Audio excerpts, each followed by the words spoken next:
Hello, my name is Glenn, Steve, and I wanted to tell you guys about this tremendous radio station called Family Radio. It is a Christian radio station here in Philadelphia, PA.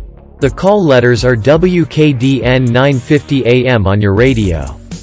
One of the segments on the station is called Encouragement. This is Steve's version of the short stories from Family Radio. We urge you to tune into the station and listen for yourself. Steve is not affiliated or connected in any way with Family Radio. James McCutcheon shares a story about former New York City Mayor Fiorello LaGuardia. He was mayor during the worst days of the Great Depression and all of World War II.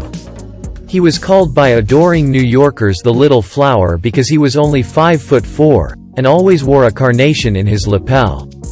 He was a colorful character who used to ride the New York City fire trucks, raid speakeasies with the police department, take entire orphanages to baseball games, and whenever the New York newspapers were on strike, he would go on the radio and would read the Sunday funnies to kids.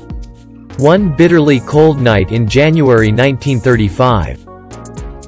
Within a few minutes, a tattered old woman was brought before him, and charged with stealing a loaf of bread.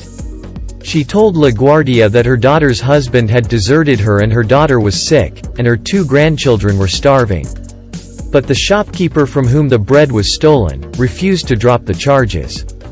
LaGuardia sighed. He turned to the woman and said, "I've got to punish you.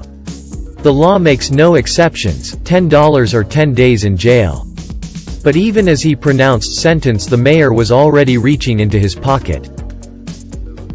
He extracted a bill and tossed it into his famous sombrero, saying, "Here's the $10 fine, which I now remit, and further, I'm going to fine everyone in this courtroom 50 cents for living in a town where a person has to steal bread, so that her grandchildren can eat.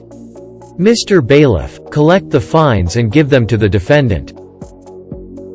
The following day, the New York City newspapers reported, $47.50 was turned over to a bewildered, elderly woman who had stolen a loaf of bread to feed her starving grandchildren.